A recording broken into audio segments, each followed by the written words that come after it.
I'm kind of like I think people like Michael Jordan. I'm kind of a unique kind of character. And I have The analytics I love you just see how games and possessions are more intense, how they mean more. I'm not putting him on. I think the U.S. is going to obviously win.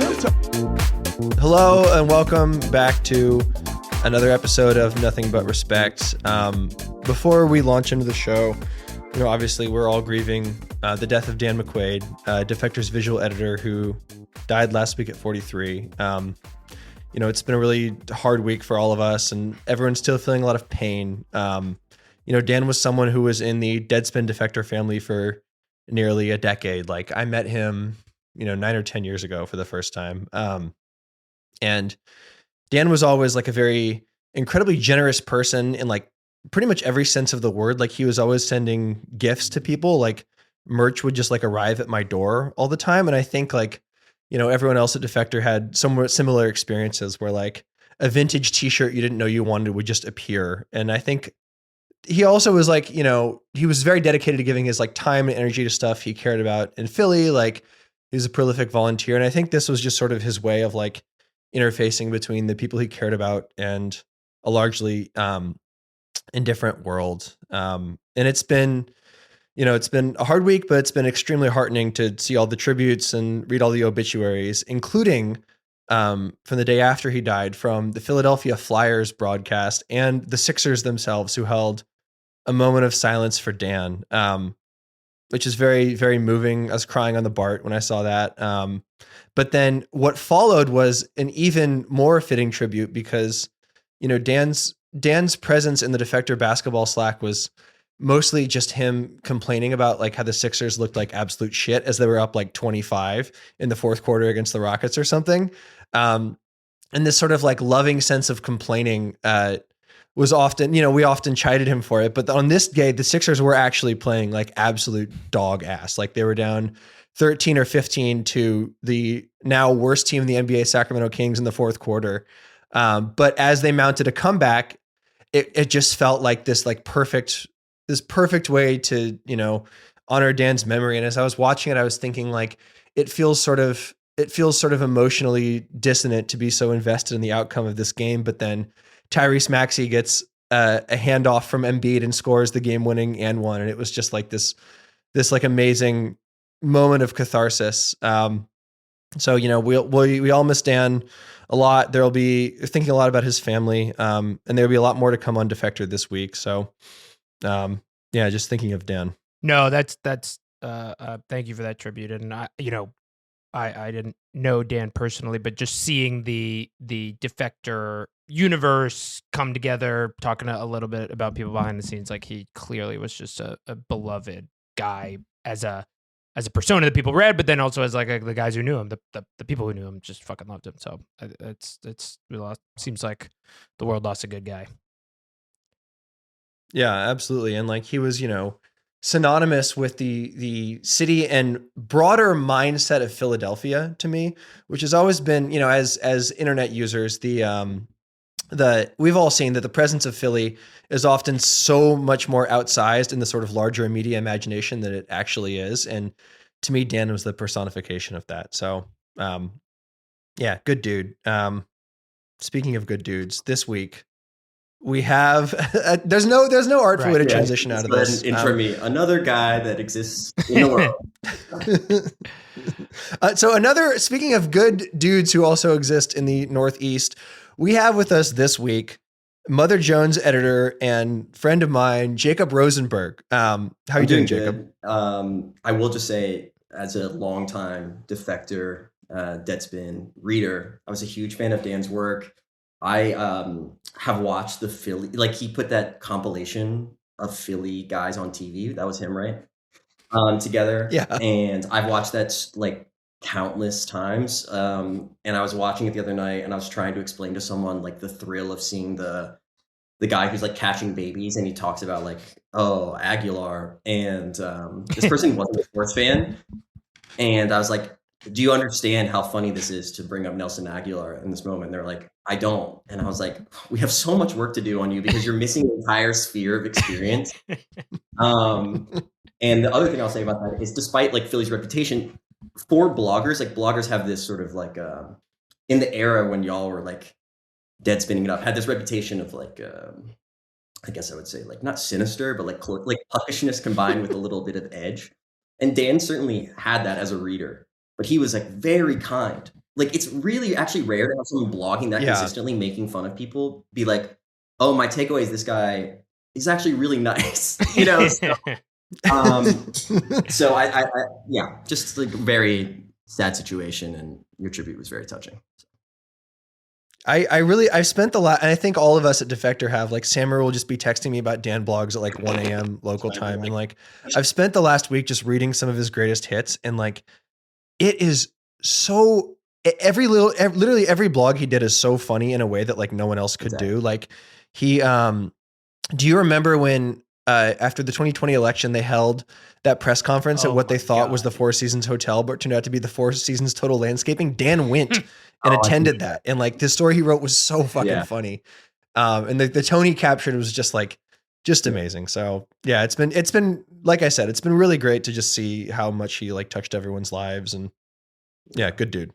Well, Jacob, you are, in the way that Dan was for Philadelphia, you aspire to be that for the good city of Charlotte, North Carolina.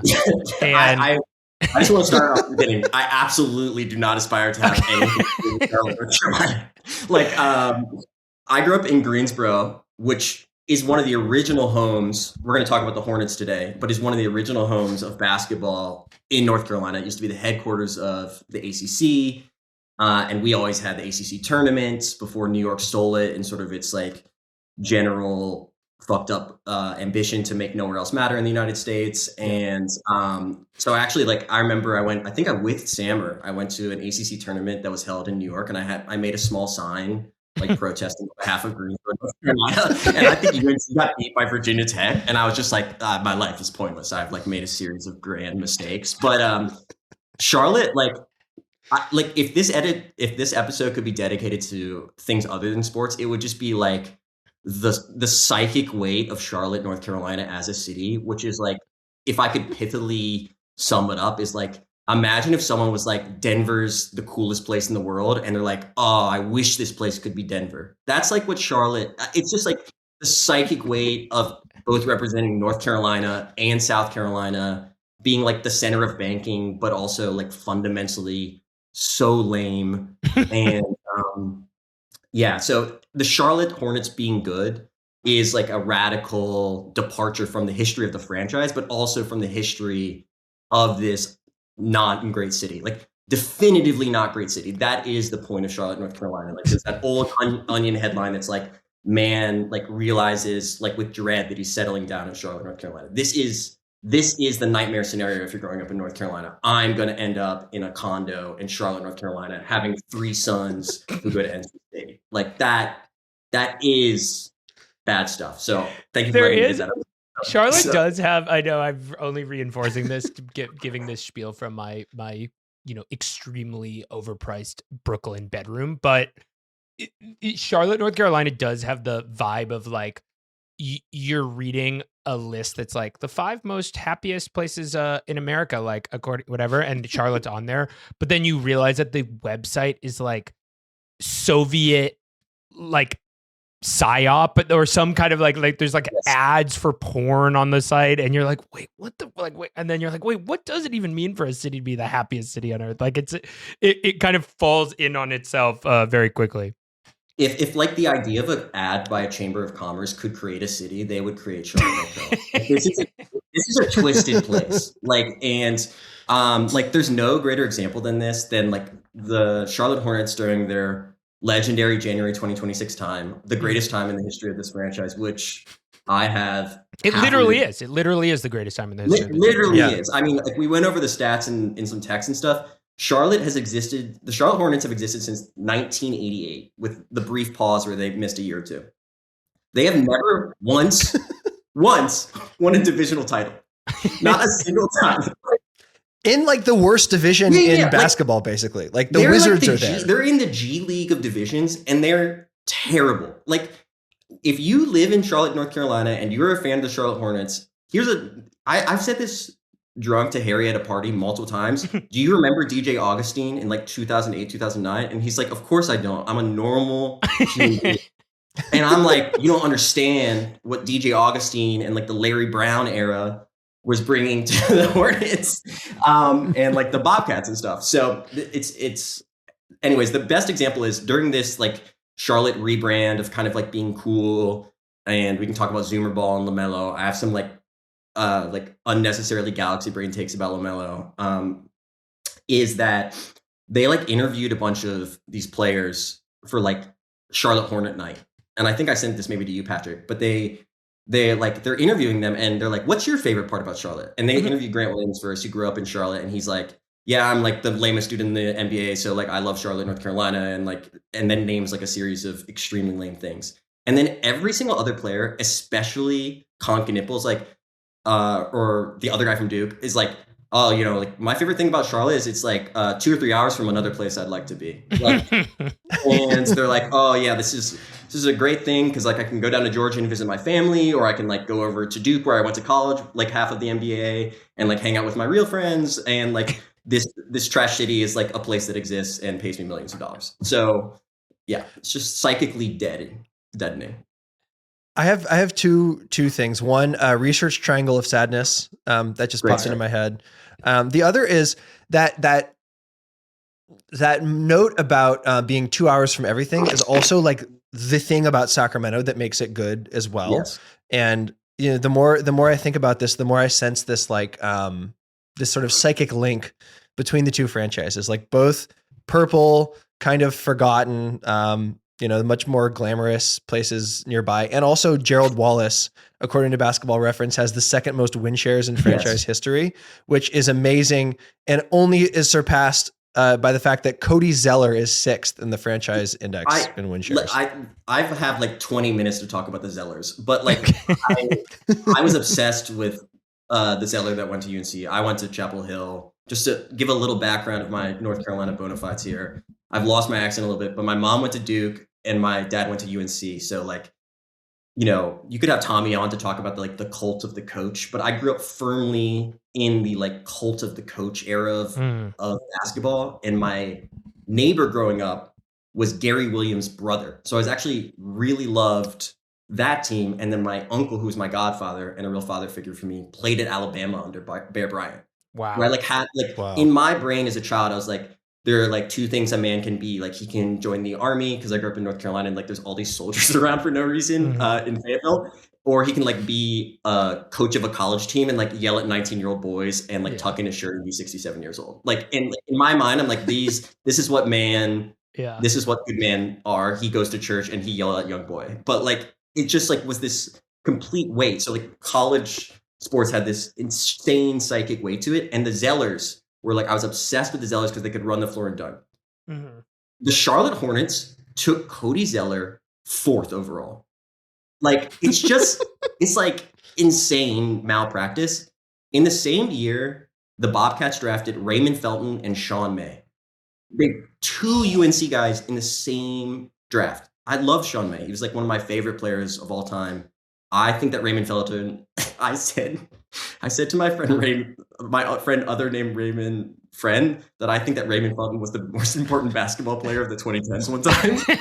And I was like, I'm not gonna lie, I was like obviously drunk, but I was like, he has a big butt and he runs fast. Don't you get what that means? But yeah, it's just like you can't take seriously being a Hornets fan. Like I wrote this down or texted y'all about it, but like they gave it to Michael Jordan as sort of like this like pet franchise to run, and they made him head of basketball operations. And then he just like literally would watch college basketball when he felt like it and draft a dude who like went off on national television, like on a Dickie V broadcast.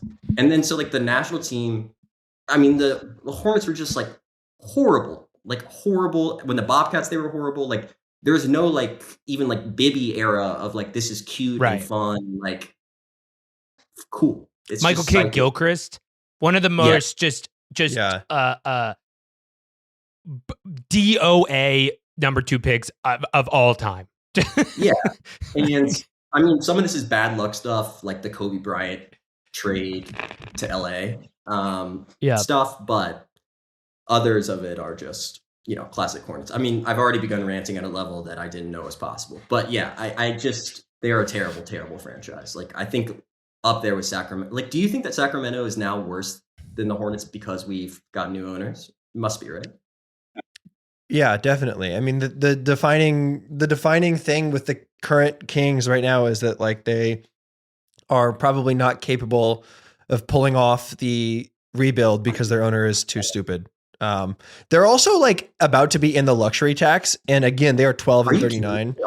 We don't need to talk about them too much, but I have stuff for that. So. Well, okay. I have a few things to say about the rant, which is a helpful setting the scene for everything that's going to do. Yeah. One, a fun fact that is so kind of profoundly stupid that it sometimes gets forgotten to bring up, but it's worth bringing up, is that the owner of the Charlotte Bobcats named the Bobcats because his name is Bob. It's just like it's an really? incredible fact that's like it sounds like it's fake, but it actually is so true. It's 100% real, and I that is a real thing. I'm a Bobcats lover, which I want to like people are like, oh, is that because of like some reason? It's like, no, because I was a kid when the Bobcats existed, and then they ended, like perfect nostalgia. But they named them the Bobcats, and there's like in the history of Charlotte sports, for some reason they keep running polls like to say what teams should be named, and so that happened with the Hornets. And it also happened with the Bobcats. And so it's like 2003, 4.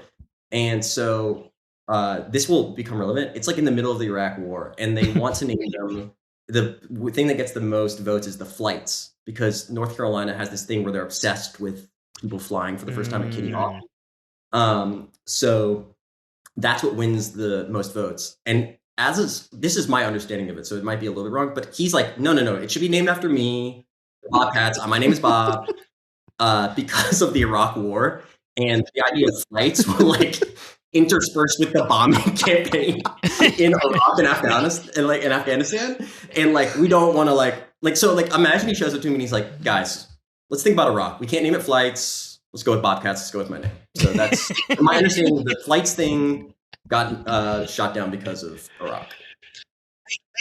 I think it's so funny that like that Charlotte didn't have an NBA team for only 2 years. Like they were a relocation victim, but then it's almost like to me, they came back as the Bobcats 2 years later. And it sort of seems like to me that like the Bobcats nickname was this like transitional, like sort of reverse Bardo liminal space between non-existence and the like slight existence of the Hornets. Like they had to sort of like phase shift. It only just took like 12 years, to fully materialize. Exactly. I mean, it's almost like, well, there's like a lot of things on this, but I went on like a deep dive before this episode, and I was telling y'all beforehand, like I was like fervently like looking up things up on my laptop, and it was like so nice to be an investigative. Like technically, like I edit these investigative reporting. I don't know if y'all have noticed. I also edit immigration. Like no, I don't know if y'all have noticed. It's pretty shitty right now. So I was like working so delighted, and my girlfriend like sees me with this like massive smile on my face, and she's like, "You haven't looked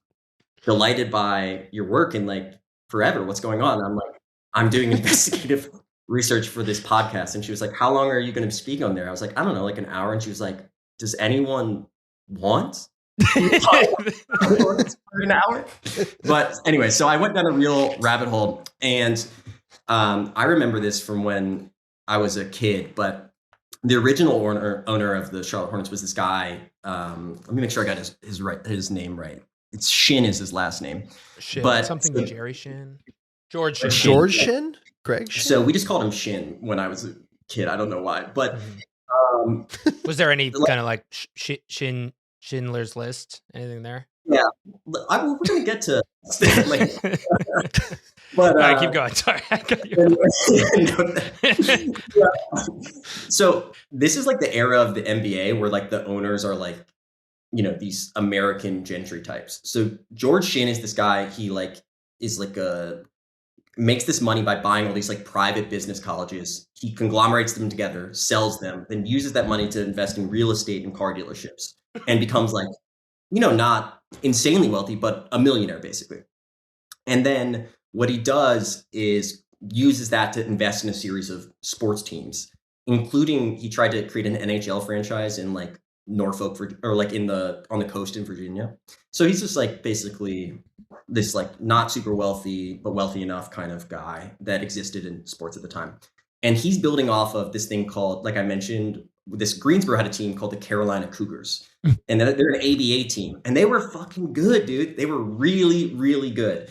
And when you look at the history of Larry Brown, he gets to start as a coach coaching for the Carolina Cougars. And this is like a completely other world of basketball. But it's 1968, and the Carolina Cougars are invented because of, Patrick, this will break your heart, because magazines were powerful enough to invent sports franchises. Because a guy who graduated from UNC writes in Sports Illustrated, basically describing a regional franchise. And so the Carolina Cougars moved between Charlotte and where I grew up in Greensboro, North Carolina. These are like 2 or 3 hours away from each other. And the Greensboro Coliseum, where I grew up, was big enough to host basketball games. And so it was like a regional franchise that moved throughout North Carolina. And they were really good. Wait. When you say regional, explain more the regional franchise and the magazine component. A guy wrote into a magazine being like, there is a regional North Carolina sports team? Basically, this guy that was in Sports Illustrated was like, hey, I have it's like if Bill Simmons wrote something and then it just became a sports team. Like a guy in Sports Illustrated was like, I have an idea. We should create a regional. Like there should be. Okay. It was like a mailbag. It was like he used the lathe of heaven, but like via this Sports dude just Illustrated, like writes a Sports Illustrated article and he's like, I have an idea. Sick. Like, let's create a regional franchise in North Carolina. It's a hotbed of basketball and it'll work there. Like someone, I don't know the exact chronology of this, but like basically I think someone reads it and it's like, good idea. Let's do that. And then they create the ABA Carolina Cougars. I cannot recommend enough, like as just a small side, looking up the Carolina Cougars logo, which like is so slutty. Like it's this like cougar like laying down, like holding a basketball, like with like a really coquettish look on his face. You know, it's really, really strange looking. Oh, it's cool though. It is really cool. Yeah, I like that guy. When I was growing up, there was like always pray tell of like Greensboro will have the Cougars again kind of like vibe. This was never going to happen. This was a complete pipe dream. This was never going to happen. So, okay, that's an aside. George Shinn gets the Hornets and in 1988 creates the Hornets. The Hornets are from like 1988 to like mid 90s, 95, 96. They are the most attended team in the entire league. And they're like their vibe in the arena is like, we are like a great place to play basketball. People are pumped up. And it's like, from my understanding, it's the first professional sports team in North Carolina. And like it's in Charlotte, so it's like South and North Carolina together. The Hurricanes don't come till later. The Panthers don't come till much later. And it's sort of like part of, I would say, that late 80s, like 90s transition. North Carolina is vastly transitioning economically in this like from like a more rural state to having these cities and like these like urban professional people.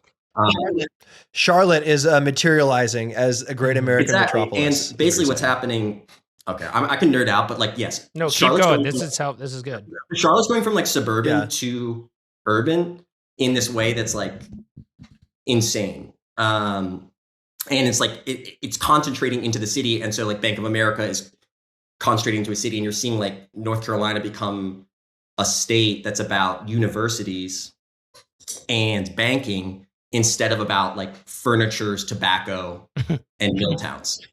And so this basically sets up to make like, instead of certain parts of the state being important, Charlotte's much more important because like basically what occurs is like these mills and this furniture industry during like the China shock in the 2000s, like all die off and Charlotte becomes only more powerful in relation to the rest of the state.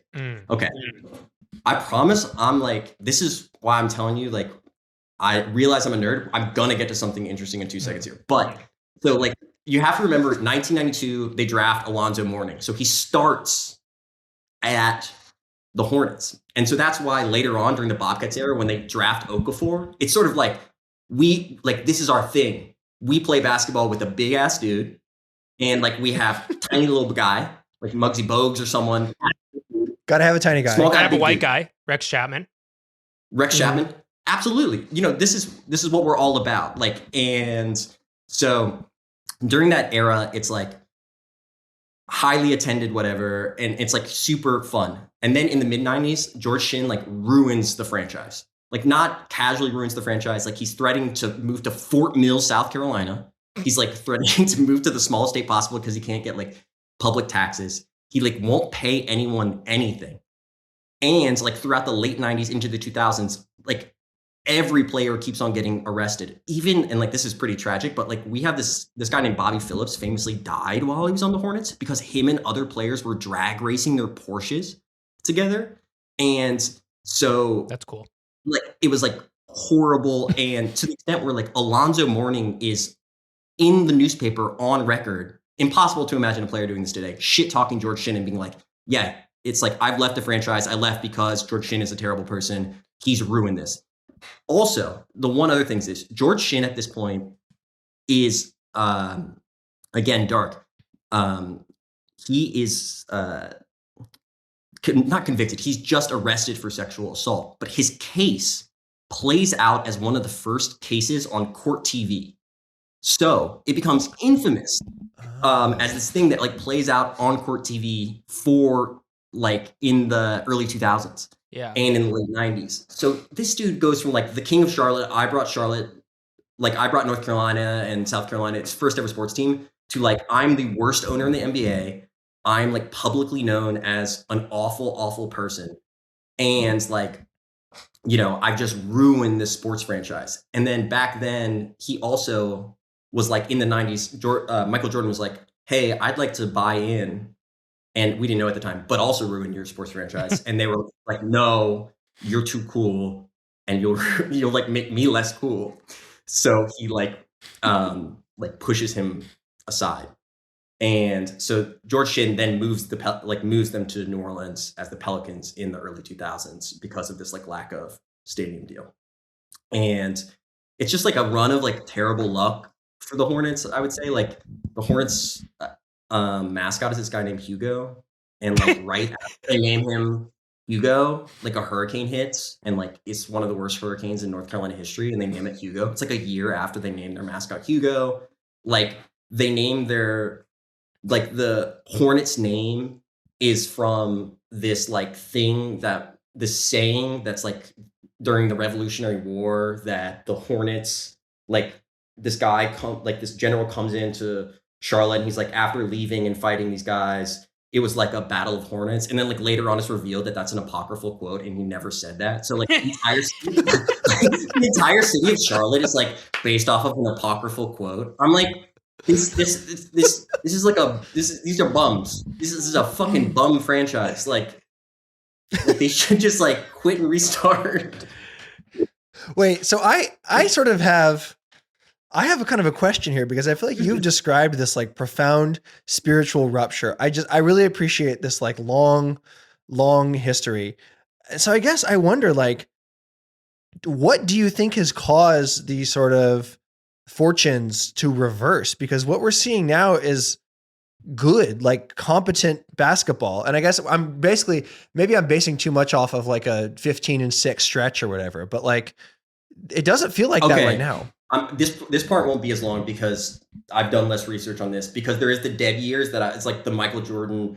I remember I was watching The Last Dance, and there comes that scene where the entire Last Dance is like impossible to enjoy as a Hornets fan, because it's just like the entire thing is like, it's like, oh, what if a man was so competitive that winning was unallowable? I'm like, he fucking loves losing, dude. This dude loves being a loser. Like, just no other GM wants to tell him that he sucks ass at being a GM. Like this is insane. This is insane behavior.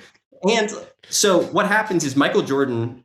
The thing that people don't realize about Michael Jordan, because there's Nike Michael Jordan and Carolina Michael Jordan, is that Michael Jordan is rural, and he actually like has that dog in him in a specific basketball way, which is to say, like, he is interested in the sport in the way it was before. So what happened was he sold his stake in the team, and he did what he naturally should have done, which every rural rich person should do. And he now owns a NASCAR franchise. Fucking good, bro.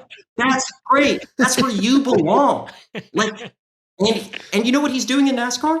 It's the most interesting thing happening in sports right now.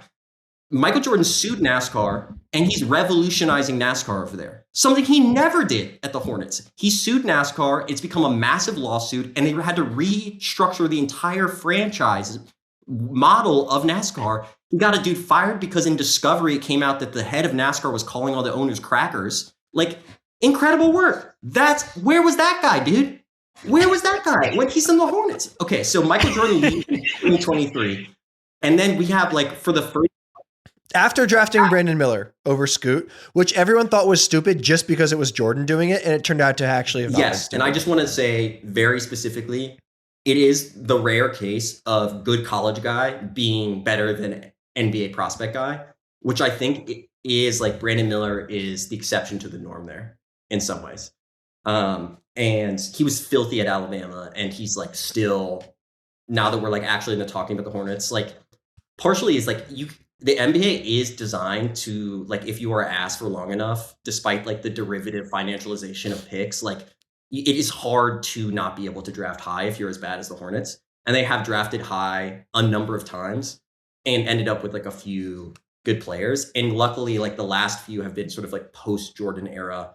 And I wouldn't even say that we have like a insanely good front office. I have no idea, to be honest with you. But we have like a competent front office, and we're like so terrible that we've like drafted a few good players. But it mostly is about Michael Jordan leaving. He left in 2023. And like it really is that simple. The dude left. He's in NASCAR. Go read about it. It's the most undercovered, most interesting story in sports. And now you can also focus on the Charlotte Hornets being like incredibly decent at basketball in a way that's like satisfying to watch.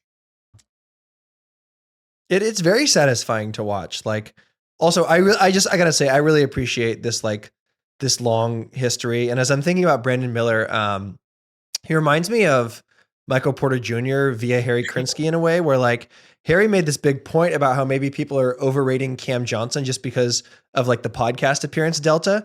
And I think I thought Brandon Miller was ass when he said that Paul George was his GOAT, which like has nothing to do with him on the court, but like that almost represented this like spiritual red flag to me. And so seeing that, I sort of was like, you know, maybe this guy, the player, is not going to be as serious because of that. I do also think that, and this sort of like leads into my theory of LaMelo, but like Brandon Miller being really good I had the exact same thought, but the entire point of the Charlotte Hornets is that they're redefining the paradigm in like a very anti-Jordan way in even who the players are. Like if you're in the Jordan mindset of the NBA, the idea of calling Paul George your GOAT, it's like, you might as well like be like, I love the French military. It's like, you're a loser, dude. Like you like to lose. You suck at basketball. Like, I don't know what to tell you. But like the thing is that like Khan, him, and even LaMelo are kind of basketball nerds in a way that is surprising to me. And I think that it shows that like he actually watches basketball, which is crucial for a lot of the team, especially LaMelo. Like I think LaMelo is ununderstandable to people because of like his advantages are like his advantages is that he doesn't make sense to me, and the broadcaster like has to explain to me he's not breaking the rules throughout the game. Like a lot of the Hornets broadcasts will be like, and that's a jump step, by the way, because it's like if like you don't watch like LaMelo, you're just like, yeah, he's just like walking around out there, like what is going on? So yeah, before I'm very excited for your LaMelo take because I think it's gonna it had me spinning when I was reading it. But the other kind of, I'm curious where like the Hornets are also have been over the last couple of years like flirting with the kind of most disastrous off the court stories of like a team of like, oh my God, this is the last place you would ever want a young player to go, but then have the against all odds, the vibes are good right now. And like a lot of there's like not this sort of like overflow of amorality that you would expect. I mean, even Brandon Miller, it's like the thing he got in college was he was involved in this with like a bizarre and disheartening gun story where he like gave a gun to somebody who then killed somebody. Then you've got obviously the Miles Bridges, which is like, you know, he continues to be a vibes dark spot on the Hornets. But then it also the James Bouknight is like getting into Yes. car accidents, Oh, yeah. drunk driving, whatever. Kai LaMelo Jones. himself being whatever. But like it short of, well, I don't want to be what I was going to say, which I'm not. Wait, have you seen the clip of Oh, LaMelo dude. driving? By the Which way, one? I mean, it's just Okay, so sorry. many good ones. it's just so funny. Sorry to interrupt. I'm not like, I think each one deserves its own attention because like the things I just listed are not all the same level of bad. But it's just funny and interesting to me that despite all of this, like the vibes seem to be pretty good. LaMelo's like, despite turning the ball over 100 times a game, is like seems to be a good leader and is like just coming off the bench in this way that's totally okay. There's this peaceful transfer of power over to Khan and Brandon Miller running the team. Like with all this noise, the vibes are good. And so I'm curious, kind of, what's your read on that, Jacob, as our Charlotte insider? Okay, my incorrect take is that Charlotte is so boring that like you should send us your wildest young players, and like y'all were discussing this on a previous one, but like some teams should be incubator teams. Like I don't need Charlotte to win. I just need to finally enjoy watching them lose. And like if we were the kind of like in like a European soccer structure, we'd be like Brighton, like we buy the young fun players and then we sell them on to Liverpool, to Arsenal, to Tottenham, Right. to Madrid, like the good teams. And I think that Charlotte is so so swagless that the only possibility is to drunk drive. Like that is Right. your worst, like it is your like ultimate bad thing that you can do there. Mm-hmm. So I think that is my pet theory of Charlotte, in which I went to see a jazz show one time, and I'm not joking. They played Billy Joel. Disgusting behavior. Have you seen, just one quick thing on this, have you seen this 21 Savage posited one of his theories about how to fix America is that he wanted to create Op City? That is my 21 Savage. Have you seen the Hunter Biden text about 21 Savage? Oh yeah, yes, Oh, yeah. yes. So okay, go ahead. Actually, yeah. Tell me about Op City, but after this, Harry, I'll send you my playlist of Hunter Biden bangers, in which I went through all the documents leaked on his laptop and found all the songs. That Oh, he posted. dude. But we'll link it in the show notes to this episode. Go ahead. What is Op City? So Ops. Well, it's there's a big YIMBY NIMBY thing tearing apart Op City, and there's a lot of debates about like the Op City PD being defunded, but then like maybe not really, maybe they actually got refunded. Op City's facing deep cuts to its public transit, but like ultimately, all the serious urbanists are like doing big case studies on it, and I think Zoran's win has a lot of people in Op City excited for the next Op City. Yes. election. One of the Op City chief of staff for the current mayor of Ob City's campaign actually did work on the Zoran campaign. So it was like there was a bunch of overlap. Yeah, Ob City is 21 Savage idea, which is that when anybody has a fight, like has an op, they should be allowed to go to this one city where there's no rules and you can kill each other. And it's like you go, and it's like that. It's just like that's where all the ops. Anybody who has ops, anybody who isn't op, like they all go there. And my point is, I'm interested in the idea. Of course, it's sort of like it's harm reduction, like the season of the Wire. What if we did that? You're applying for a Gates Foundation scholarship for Op City, calling it harm reduction. Are you fucking kidding me? Dude, I mean, there are dumber ideas out there. There's people getting Teal grants right now to be like, I'm going to build a city full of iPhones in fucking Croatia. It's like, but the point is, what if we did that? You guys are going to hate this, but what if we did that for drunk driving in the city of some town in North Carolina where it's just like DUI city? You can only get into the city limits if you blow above a 0.8. And maybe your car can't go above 25. I don't know. There's something DUI city. Two things. I don't condone drunk driving, but then two funny comments about this. One is that basically drunk driving could be eliminated right now. Like there's actually a small thing that this great writer I used to edit named Abigail wrote about, which like there's a small provision in the IRA that was basically like, yeah, let's just eliminate drunk driving by making it not possible to start your car if you're over the legal limit. And they just like never did it. Mm-hmm. They're just like, No, we're not going to fucking do it. Nah. Nah. Anyways, then the second thing is that one of my favorite fun facts is like Mississippi basically never repealed prohibition until like the 60s, like until the 1960s. But what you would do is you'd go down to the coast in Gosher, or not Gosher Halls, where That's where Jacob was blasting cigs 3 weeks ago, talking to me about the Charlotte Hornets. No, it wasn't. Anyways, and so then, and so what they did, but it's legal when they legalized it. They made it possible to, you can't be drunk while driving, but you can drink and drive. Like, so you can have Like yeah, like, simultaneously. it's like, dude, don't get drunk, but like, of course you can have an open beer while driving. Let's not be communist about the laws of Mississippi. And so when I was living in Arkansas, there's this thing where you would like, I've never done this to be clear, but people would tell me you could get a 6-pack driving through Mississippi if you're going down to the coast to the Redneck Riviera, and you try to like, and you can just like drink while driving down there. And I was just like, this is a ridiculous series of things. That connects back to what I was about, your question about the criminals. The criminals that you mentioned. Okay, so Brandon Miller, we can get into the logistics of the case. I will say, he gave the guy his gun. The LaMelo's like a troubled youth, but with a good heart. 100%. Con Knipple is a loser and like would commit obscene financial crimes, but like does not know how to commit real crimes. He's a future crimes guy. Like his crimes are going to be 55 to 60. Yeah. That guy's doing crimes. Absolutely. Now let's talk about subject number one. And if anyone is an actual GM for a team, I just want you to know that I think that Miles Bridges is one of the most important players in the entire NBA. You should pick him up. He's a great asset. Now you can turn it off. I fucking hate Miles Bridges.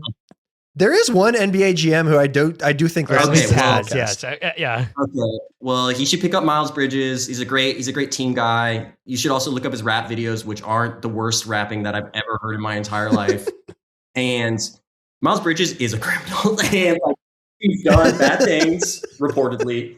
And he's also what's annoying about him is he's just good enough to not trade, and he's the longest tenured player on the Hornets.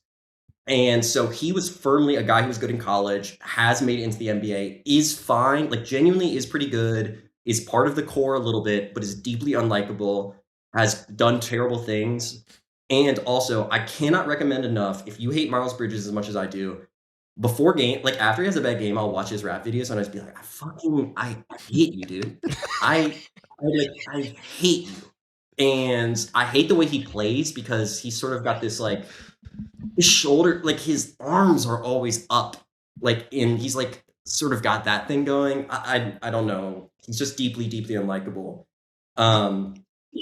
To me, he's a case study in like, I read a lot of draft evaluations, and to me, a red flag is always when someone is like, oh, they're a great player in transition. And Bridges is like this archetypal great player in transition because that just means he's like big and athletic and can run, but is incapable of using those in like a schematic kind of basketball style way. And he's sort of like this perfect anti-power forward in the sense that like he can't really defend or hit threes, but he's just kind of like big and runs around and does stuff. And like that guy has to be so good to be effective. Like you basically have to be like a near Draymond Green level contributor somewhere else. And he's just he's like the definition of a basketball player. Like, he is feasting on the fact that LaMelo is such a good passer, on the fact that like Diabate has become so good. Like he is going to fill numbers and stats line, but like also at the same time, like this is like me going full sports mode just because I like dislike a guy for no reason. And I obviously know nothing about basketball, like, despite like doing some research, but, like he just doesn't look right. Like, I don't know. He's just like not enjoyable to watch. And he just like isn't part of like the fun of the team. And you feel like you could just like bring in a guy that was the same as him. And you would always be able to find a guy like that would like work for the team. But he's also like, we mentioned this in sort of like the Hornets hellhole, like the long horror of it. But like, he's like one of our best scorers ever. Like he's top 10, I think, along with Raymond Felton. And like, And number one is Kemba Walker. And like we texted about this, Harry, but like Kemba Walker is like, he should be nicknamed like, oh, Kemba Walker, because like everyone's like, oh yeah, Kemba Walker, he was pretty good. Like, yeah, that's our best player ever. That's our best player ever in over 30 years. So we have some criminals, and the GMs can click back on, and they should trade for Miles Bridges, and we could get someone else, please. Well, go ahead, Patrick. I was just going to say Terry Rozier scored the 6th most points in Hornets franchise history. Awesome Hornet. He was a really fun guy. And also did crimes allegedly. He also allegedly did crimes. And I just want to say that like I enjoyed every minute of the Terry Rozier era. Like that's what the Hornets used to be all about. Like the one good part of the Hornets was like, hey, we'll take your like 6th man and like let him be our best guy, and he will do filthy things. And Samra knows this, but like I was like really big. I had like I had like Jordan era mindset about the Hornets. And so I was like very excited for Trey Mann, who is not that good at basketball. I love Trey Mann. Exactly. He's so fun. Like when Trey Mann's playing well, it's awesome. And I was like, I watched him in this game against the Nets, and he did this like insane dunk that is like burned in my brain. So I was like, that's great. Let's let Trey Mann run the show. We're going to win 12 games a year, and the highlight package will be sick. So, but that's the old Hornets mindset, I guess. There was you guys had a period where it's like you wake up on some random Wednesday and you're like grinning ear to ear, and your girlfriend's like, what's Jacob like? What's so happy? And you're like pull up the like 33-minute mark of the Zach Lowe podcast where Zach Lowe is like, Terry Rozier 43% from 3 through March, and you're like, yeah. I'm like pre-podcast era, like pulling it up. I'm like, they actually put the Al Jefferson highlights on SportsCenter tonight. Yeah. All right, wait. He got 12 rebounds. Yeah. Tell us about LaMelo Ball, about your feel. You have a kind of holistic LaMelo Ball take that involved a screenshot of, I don't want to step on it but too much, but was that a David Foster Wallace quote? Even more insane. That's a Frederick Jameson quote. Wow. I got into a deep hole last night on this, but so I think that what happened with LaMelo is like a good like collision of what's I think is interesting about the Hornets in this like Jordan era, which is like if you look at any player like Kobe, any of these people, and y'all have talked about this, like they wanted to be Michael Jordan. Like, and so they conceived of themselves as Michael Jordan. And then they went to college with like a coach who told them like toughness is the most important thing and like all of these sort of things. And LaMelo had this radically different path to the NBA. He goes like abroad, and then he's like playing for these like random little teams, and he's doing all these things. And so what he has is like in music or whatever, like when I was in school, I studied like folklore, but so we talk about this a lot with like combining of genres, like the creolization of like different things. Like he's got all this, like, I think people are like, oh, international experience, but it's like, he also worked with like an American mindset in an adult league where he had to like learn different rules. So I think he has more flexibility with like the rules of the game intuitively and intellectually, where it's like a lot of times you're like, is he a 6'7" guard or something like that? But actually like the craziest thing when you really watch LaMelo is he's like just read the rule book, and he's like, it's like he started over from scratch of like, oh, like this is the rules of this game. I'm just going to do that. Like, and I can't tell you how weird it is to watch him jump all the time. Like it's so strange. And like in an NBA that's like radically, I feel like we're at the transition point of like NBA where it's like in 20 or 30 years, it's going to feel like watching like when rugby transitioned to like football. Like it's like that area of like early football where like if you plopped me from like 1990 down to like 2040, it's going to look so radically different. And one of that is like being outside of the cult of Jordan, where like LaMelo is so powerful and interesting as a player, but also like mystifying to people because his greatness isn't bound up with like toughness and hustle, but instead with like a really creative understanding of like rules, and also not with like broad physical dominance like Wemby or even LeBron, where you're like, that guy's a physical specimen. That guy, like Dwight Howard, he's a physical specimen. And I think like there's sort of these like pulls for me for like great NBA players in my time, which were like big guy, massive human being who's insanely good athletically, or Like like Okafor, insanely maybe. competitor. Yeah, Yeah, Vlade exactly. Divac. And yeah, another Hornets, Another Hornets legend. And I Traded think for Kobe. LaMelo and so many of these guys, like what's interesting to me about LaMelo is like when you try to explain why he's great, it's that he's like radically experimental within the game. He's not trying to copy anyone else's thing and make it to himself. He's not like Tatum, who's obsessed with Kobe, who's obsessed with. So he's like broken from this like lineage of how we think of great players, and I think that sort of like breaks your brain a little bit.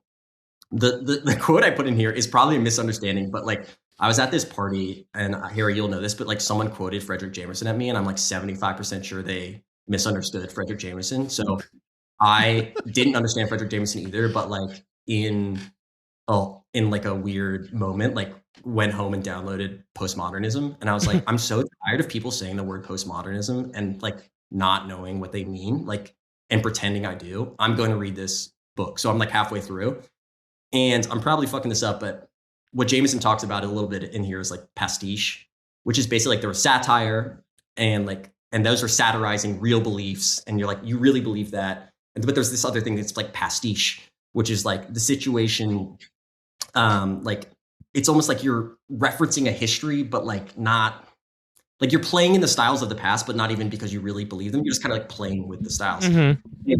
That's all stupid bullshit. But my point more about it is that LaMelo is interesting to me, and I've made this up and intellectualized it because he like plays around with the rules of what basketball can and should look like. And I think it sort of like mystifies people that they think it's like him not hustling, but it's actually him like sort of like just playing in a different. He's like invented a new system of geometry. Exactly. Basically. I think there is a part of that, and people are like, oh, he's like a Steve Nash. He's not anything like a Steve Nash. He's not like anybody. Like LaMelo doesn't play like anybody. That's the whole thing that's interesting about it. And like Con Knipple, who does he play like? I honestly like, like Klay Thompson. But does he? Like, I don't know. Like, and Brandon Miller, I think you can make some comparisons to PG. I have an equally harebrained critical theory adjacent Brandon Miller theory, which is that this weekend I reread Sontag's notes on camp for the first time, or not for the first time in a while. And I was thinking, you know, she talks so much about like camp exists with this kind of like irreverent reverence of the past almost. And it's this sort of like prioritization of like aesthetics above all, aesthetics over content is like the word she keeps using. And then I look at someone like Brandon Miller with this like PG homage in this game that is very like classically beautiful. Like it's like Kevin Durant level at times, but without like the thing that makes Kevin Durant good. And I find him to be a very camp player, and his existence on the Hornets, which like in the most literal sense, like Hugo dribbling a basketball was this like iconic piece of like basketball aesthetics that was like, you wouldn't even have to know that like the Charlotte Hornets existed as a franchise to think that guy was cool. And like their existence of like, you know, Larry Johnson and Muggsy Bogues being cool. Basically my point is like, I'm detecting some notes of camp here. I couldn't agree more with you. Like Brandon Miller is very satisfying to watch. Like LaMelo is very fun. Con is like affirming to watch in this weird way where you're like, oh, if you just like follow all the rules in life, like you can get a job, like working as a CPA, and like America's fine. And which is deeply a lie, but whatever.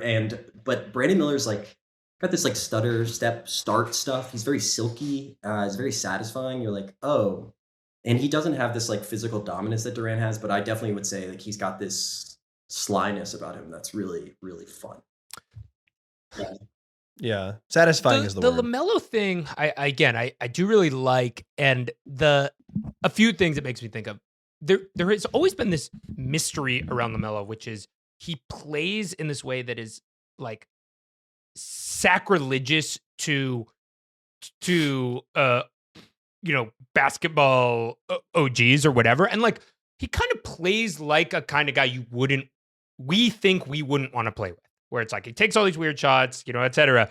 But there's from the moment he joined, and like he's got these tattoos, he's crazy, he's doing all this crazy stuff off the court, like he just sort of strikes one as like, I think he would be annoying to play with. It is the projection that I think the late millennial boomer, basically every generation besides Zoomers project onto him. But every single quote about him is that people fucking love him. They love playing with him. They think he's like the sweetest guy. Like, I remember there was this quote of him his rookie year. He was this really hyped rookie. He had this bizarre pass. He was playing in Australia, whatever. And all the quotes out of the training camp was just like, he just really wants to get better. He loves the game. He brings great energy, et cetera. And like squaring that, like I've never been able to square that circle of like, why is LaMelo so likable despite playing this like kind of obnoxious game, the type of game where if he was playing that way in pickup, you'd be like, fuck this guy. And I think what you just outlined is a possible way where he doesn't even exist on this binary of like ball hog, not ball hog, whatever. He has created a new kind of like paradigm to play basketball. And I think why the other thing I'll say is like, I think you could argue that there have been people like Con Campbell, there have been people like Brandon Miller, et cetera. But when your point guard, when your nexus of offense is like, doing sort of like is making Yeezus or whatever, like every other ingredient in that starts to take on a new form, which is why maybe there's like a same but different thing. Also, I think that this goes back to like the Jordan stuff that I'm sort of obsessed with living with the albatross of, but like it's okay when you're the Charlotte Hornets to have fun. Like that's the point. Like no one, I think that like people are like coming over here with like this New York Knicks mindset, watching like why isn't this team great? And it's like, oh, it's not great because it's the Charlotte Hornets, dude. It's the Charlotte Hornets. Yeah. So like we want to have fun, and I think that when you see someone being like a childish joy to basketball, like people are like antithetical to that because it is. I think also like a medium is the message. Like, okay, you cut from LaMelo doing some shit like that to like Kendrick Perkins, and Kendrick Perkins is like, yeah, that guy's like not a hustler. But like if you cut LaMelo doing some shit like that into a rap song on TikTok, you're like, yeah, the medium is the message. I'm having the time of my life. And the hardest part is the NBA broadcasts are like right between those two things. And they like sometimes don't know what to do with something like that. And they sometimes do. And I think that it's been nice to see like the winning streak happen where I think people are having to adjust their expectations of like, of like the way to win isn't just like you are like hard nosed as possible and like completely like doggedly obsessed with whatever. Like we're in an innovative time in the NBA in which the idea of good basketball is changing. Like I think LaMelo is at the vanguard of like not just him personally. I think you'll see more people like LaMelo in the future.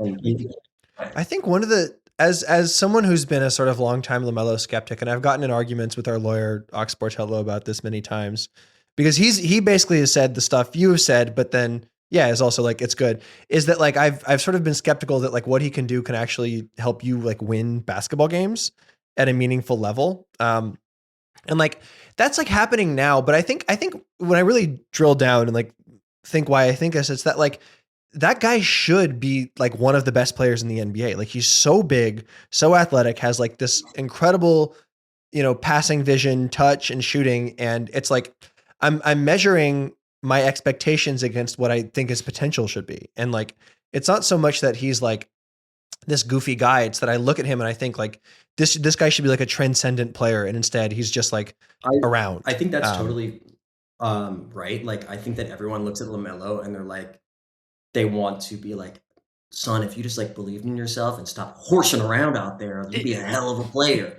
But the horsing around is inherent to his greatness, I think. And secondly, I read this. Brian Burns was this great defensive end who played for the Carolina Panthers during our terrible years of terribleness. Mm-hmm. And basically, like he talked about this in like some athletic article where he's like, yeah, the hardest part was just like we sucked, and like being an all-star on a team that sucks is really hard because like you have to try really hard on every possession, despite sucking. Right. And I think that like to a watcher, you're like, why the hell isn't he like playing his ass off every possession? And then you log into your job after watching LaMelo highlights on break and like turn your Zoom off during a meeting and watch and like post on Reddit about it. It's like, dude, he's not playing hard because we suck. Like if the game mattered, he would play harder. Like I think that this is like a very difficult thing. It's like we don't treat athletes like human beings and be like, yeah, the team sucks. He's gonna try less hard, and you can like make a 5-minute clip of him not trying on defense.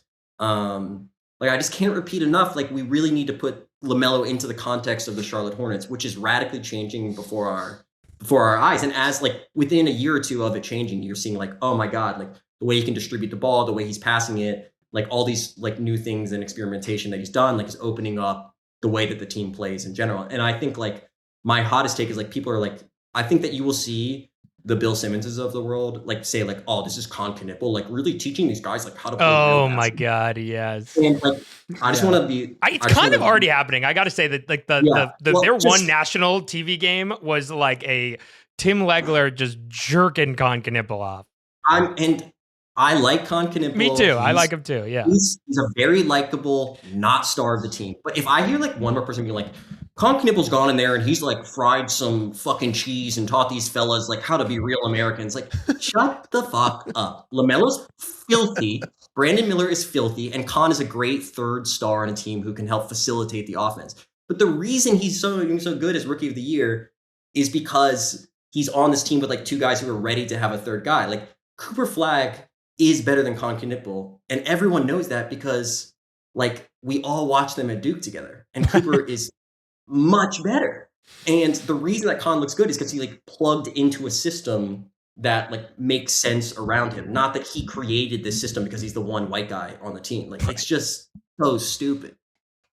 One other, I think when you were talking earlier about the Charlotte as applying this sort of like the soccer model as a kind of break from the way we think about it, it got me thinking about this because and how kind of where LaMelo, where we maybe are moving the goalposts on LaMelo in a way that is like creating this narrative that he is a failure when in some ways you could look at him as a success, which is like if you and I prescribe to the sort of American way of looking at sports leagues where it's all about the championship. Like that's always how I've been, whatever. But I'm aware of this quaint European style of being like, we finished 5th and that we were supposed to finish 11th and that's like a win or whatever.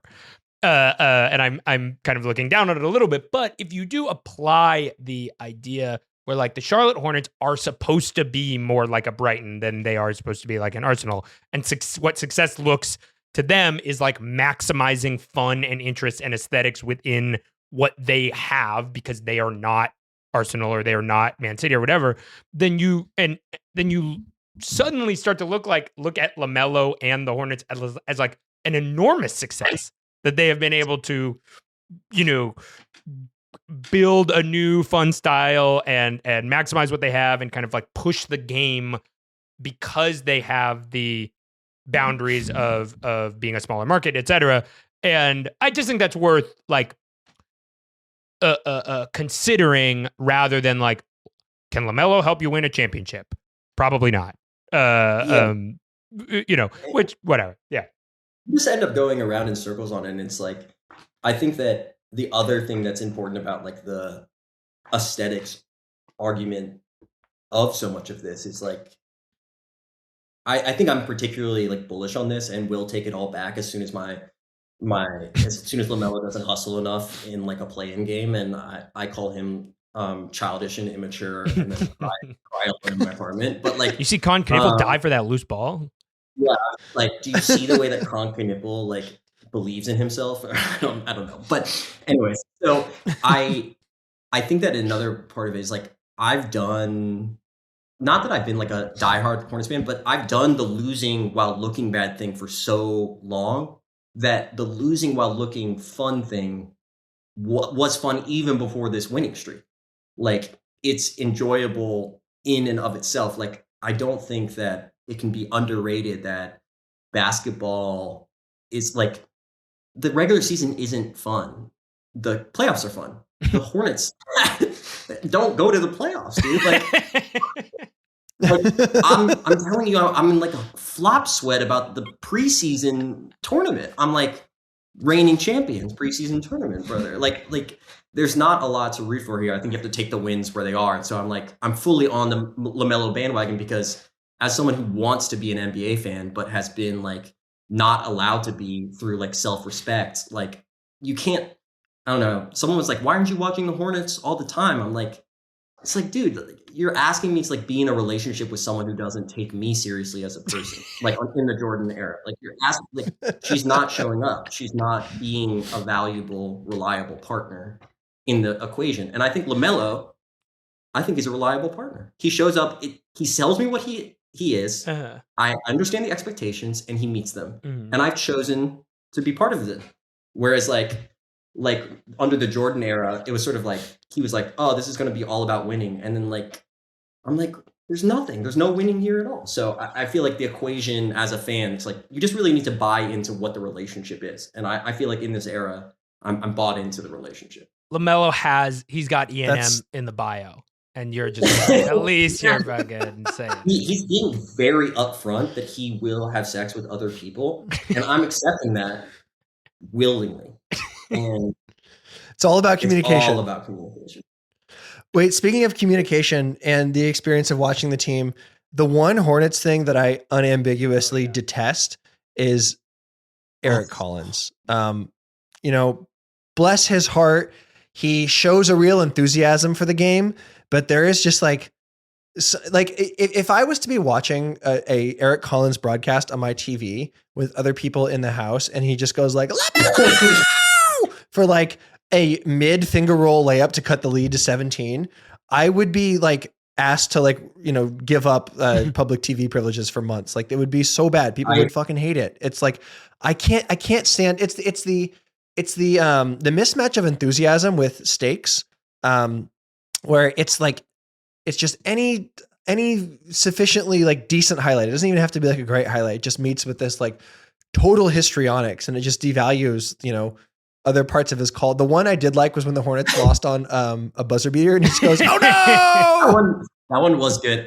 I couldn't agree more with you on that. And like, I just want to be very clear that you were playing down how loud he screams. What he did.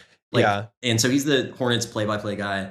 My main experience with him is my main frustration with him is, as any adult man, I watch NBA highlights alone in my bedroom at 11:47 p.m. when I have insomnia because of work. And that's a time of calm. That's a time of peace.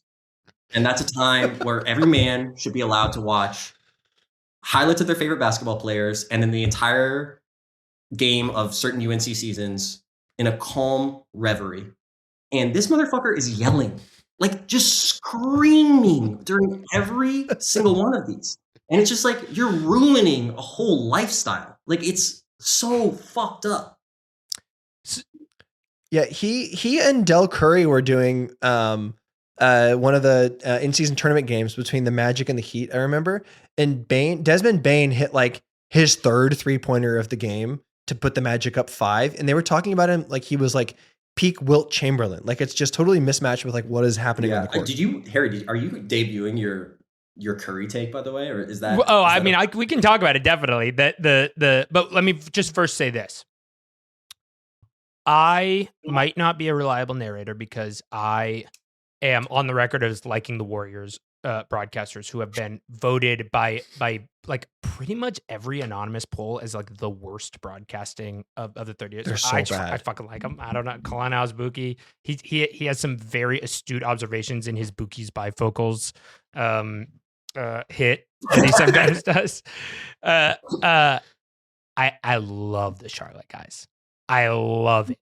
I love those freaks yelling about everything.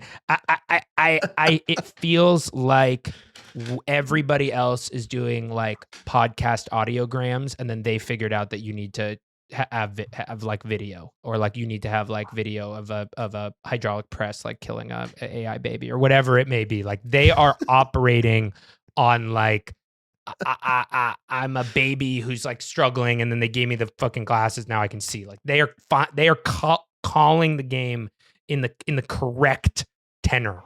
And in fact, you're totally right, but like what I'm looking for is like the harsh clanging of a guy whispering like it's the Masters with LaMelo playing like he's dunking on 4-year-olds. Like I'm looking for that hit against those two things.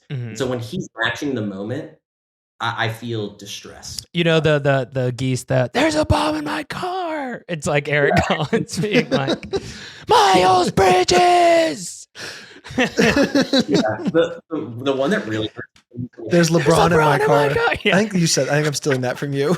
Having a guy who blocks stuff now with Kalkbrenner, oh my god, the yells about the blocks are so annoying. All right, well, I'm like, just let the layup go in. Like, no more yelling. I will bring up my Del Curry take, which I originally wanted to like keep in the chamber a few weeks ago because I was like, this is mean spirited. But I've decided I think there's a way to say it, and I've seen other people gesture at it, so I can say it, which is,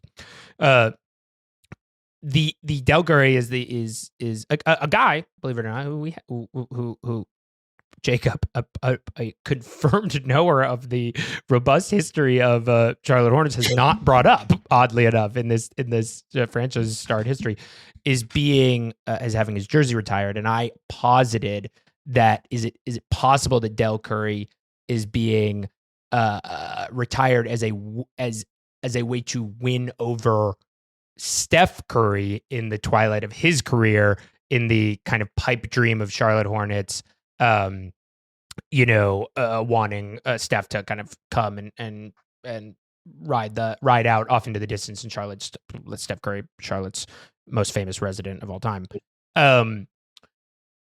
Unoball, the good folks at Unoball probably even said it funnier, which it was like, they said this was the first case of reverse nepotism ever. It's like he's a nepo daddy for the first time ever. I of course, I don't know. Del Curry had a great career. Nothing but respect to Del Curry, but it is interesting that we're right when the death knell of the Warriors seems to be in place right as all of a sudden we're retiring a guy who scored 18 points a game for 12 seasons. I don't know. Yeah, number 2 Charlotte Hornet scorer of all time. After Kemba is Del Curry. So I will say I completely believe this conspiracy.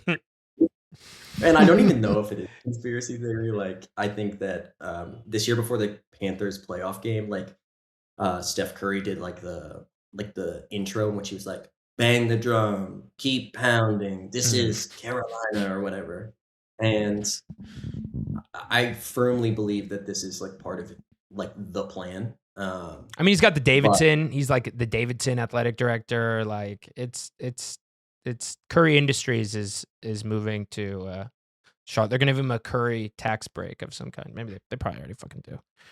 I mean, North Carolina's like great secret economically of like why it's much better than other states is it's like loves to give tax breaks to things, and like sort of one of the secrets of, I need to double check this, but I'm just going to say it out loud because we're like an hour into a basketball podcast. But like from my understanding of Research Triangle Park, which is like, in the middle of the state and away from Charlotte, is a lot of that is like, through the university, they give these tax breaks. Like basically like, they're like, oh, this is like close to university. We're gonna give these tax breaks and like create stuff that like is this entire campus. And like, so a lot of those, there's been like North Carolina loves to give tax breaks to like a big company that's sort of like vaguely biomedical and stuff like that in the state. But so. Well, they'll do that. They're probably cooking up a way to make Con Knipple live forever. Right down Research Triangle. We were gonna do a whole segment of business or not my business, but we're at an hour and 15 already. Yeah, we got so much Greensboro and associated regional lore. I really feel bad for like opening up the hose on y'all, but like, dude, no, it's great. It was truly something that's been in my body for years. The only thing I will say is that I didn't mention is I do love Con Knipple. Like despite like I'm really embarrassed about the way I feel about Con Knipple. Like his doughy body, I just adore him. I love the way he plays basketball. He is so fun to watch, and him and LaMelo both kind of don't jump when they shoot 3-pointers, which is one of my like favorite small things a guy can do to make me like really like him. And then my other favorite game, I think I told both of you guys about this, is my dad is like has this running bit where he like looks up like disgusting American food, like scrapple, which is like a or like fried dough items or like hush puppies, and he'll just screenshot them and be like, another great bowl of conch nipples tonight, and like sends them to me over and over again, which is how I truly know that like the Hornets are actually mattering in Carolina, because they've crossed over from like once my dad is making a joke about a player on the Hornets, like we are officially, this team matters in the state. So that's beautiful. all That's right, a good well, bit. I think let's call it there. We'll I have think to that's have you on perfect. again. Thank you for joining us, Jacob. yeah, I'd love to. Yeah. Also, we didn't get to it, but the last thing is I did do this research, so I need to Say say it. it out loud. Truly, this is the last Oh thing. wait, is this the Steph Curry stuff? Because I actually I want to talk about this. Yeah, I don't want to go down the rabbit hole. Just like, don't believe everything you read online. I don't have time to give you the lowdown on the amount of research I did into Steph Curry's like VC fund. You can go read more about that. Yes. wherever Here, let you'd me like to. I'll set you up really quickly, which is that we were going to do it business, not by business, where we figure out if things are our business. It's a classic Nothing But Respect segment. One of them was this Substack discussing Steph Curry's investment firms, dealings with various Israeli companies and various possibly Mossad-backed companies that was then picked up or sort of like aggregated by Gray Zone Media. I think again, I agree, go read the article or go do your own research, as they say. In general, I think the takeaway from what we were all texting about is like, obviously these rich apolitical people have, dirty money or like what, I don't know if you have investments tied up in unsavory places. And it's worth knowing. I think it's good to know that, whatever, but that was a part of the thing. But then you went on a deep dive kind of connected to this that really, I think, took over my understanding. So take it away. Yeah, just I have no comment on the VC funding of Israeli firms. That's firm outside of my wheelhouse. I do have comment on Steph Curry's mom, Sonia Curry, whose book I read. Just in general? First of all, please look up Steph Curry. I have no comment on. Sonia Curry has on record taken like a birthright style trip to Israel to learn Hebrew because she wants to read like the original Hebrew Bible. And she's like, I actually love Hebrew. I just love that Jesus Christ spoke Hebrew, is what she told like in an interview. Mm-hmm. And Steph Curry has those. From my understanding, Steph Curry has like a tattoo on Hebrew his tattoos, yeah, and Hebrew tattoo on his hand. This is just what was reported. She supposedly has a tattoo on the back of her neck in Hebrew, which I do not know if that's true. Mm-hmm. But this led me to renting her book from the library to see if she discovered her love of Israel, which is when my girlfriend caught me as I was doing that, and I was like, we have taken a turn. But in looking for that, I discovered that Steph Curry's mom like was just like vibing out when they were kids, I guess, and gave both, from my understanding, both of her sons, Seth and Steph. You can check her book, Fierce Love. It's at the library. She gave them an impromptu bar mitzvah, like just like on a Thursday, she like called someone and had a cookout in her backyard, and then like on Sunday had the bar mitzvah. And like he describes like, okay, I'm just gonna read from this book. Yeah. The bar mitzvah starts in late afternoon as the light of the day fades. Stephen and Seth drape their prayer shawls around their shoulders and bow their heads as the officiant reads and recites a prayer. He speaks to them together and then says something to each of them individually. He offers words of wisdom and guidance and presents them with the direction to move forward in their lives, a path of love, generosity, and righteousness. He asks them to bow their heads. He prays over them, blessing them. Then he asks if anyone in attendance wants to say anything. Many of our friends and family speak. finally I speak. I ask the boys to appreciate the gifts they have been given athletically and materially. I ask them that they keep themselves humble, even as they walk through lives with confidence and pride. I ask them to remember this day and to keep the love they feel from gathering in their hearts. I implore them to keep God in their hearts, and I ask them to begin every day with faith. I try not to cry. I can't help it. I do. Then someone shouts Mazel Tov. I just want to say, for the record, my name is Jacob Rosenberg. Yeah. I've not gotten a bar mitzvah, and fucking Steph Curry got a bar mitzvah, and it is just horseshit that this dude had. Dude, I've been worried that I'm not actually, should I get a bar mitzvah? What's my relationship to Judaism? My name is Jacob Rosenberg. This dude fucking on a Thursday decides to be Jewish and gets a bar mitzvah. What the fuck, dude? That's crazy behavior. So no comment on the other stuff, but I think that is borderline anti-Semitic that he had a bar mitzvah. Well, so I have to say, when you were reading this, my thought, and look, I should say too, I'm also Jewish. I was bar mitzvah. Is it really puts into context the famous "You don't want to be outside" Del Curry Twitter thread. Because Yes. I'm now realizing he must have read that and was like, my non-Jewish wife bar mitzvahed my kids. I can handle if a woman likes astrology. We're all good in terms of me being outside. I have been outside for the last 20 years. I also forgot to. This is just an out of context quote, but this is one of the most.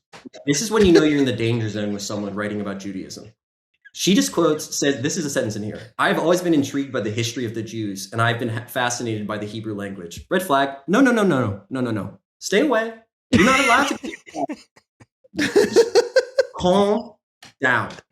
Calm down. What are you doing? And the way that she does the bar mitzvah is she goes, this is one of the funniest lines. I buy Stephen and Seth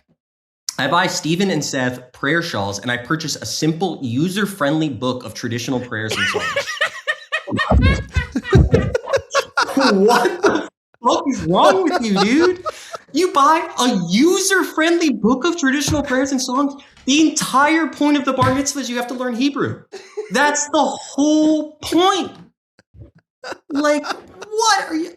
imagine you're just, in wherever... I don't even know if they're in LA or wherever at the time. You just, roll up to, this Charlotte barbecue, and Steph Curry's wearing a prayer shawl. On a Thursday. And he's got, an Amazon AI-generated book of Mazel Tov. I'm just anyways, my overall take is I have no comment on the other stuff, but everyone just stop being so fucking weird. Just cool your brakes. Just weird behavior. Yeah. Weird. So, all right. Anyways, I yelled a lot, so I apologize for that, but thanks. That was incredible. And I think God, I just go ahead, Jim Patrick. I just keep thinking about what you said, Harry, and just Dell he's seen some shit. This is nothing can face him anymore after that. Outside, yeah. The irony is he was probably he's fuck, dude, my kid. I want my kid to be a good athlete. Now my wife's making him Jewish. He's never gonna be a good athlete.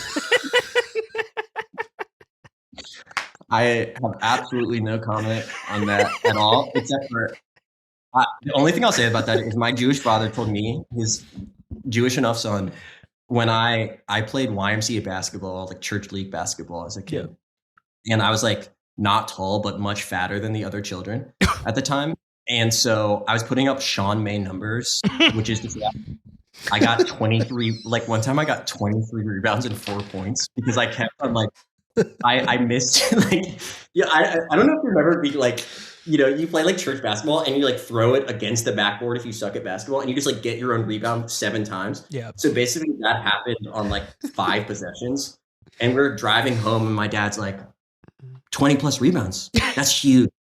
That's huge. And for a young guy like you with your background, that's huge. And I was my background. Well, I was what does that mean?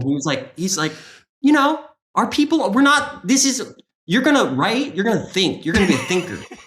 You know, like Fuck, we gotta wrap up, but I gotta say this. Okay. I grew up. I also have an experience playing YMCA basketball, which was I grew up. I was a pretty good Jewish basketball player as a kid, and I got recruited by the local church to play for cute. my team, and I was eligible to play for their school's team because I lived technically on the pastor, and so or in the pastor or whatever. So I played for St. Brendan's middle school CYO basketball team, and they just called me the Jew.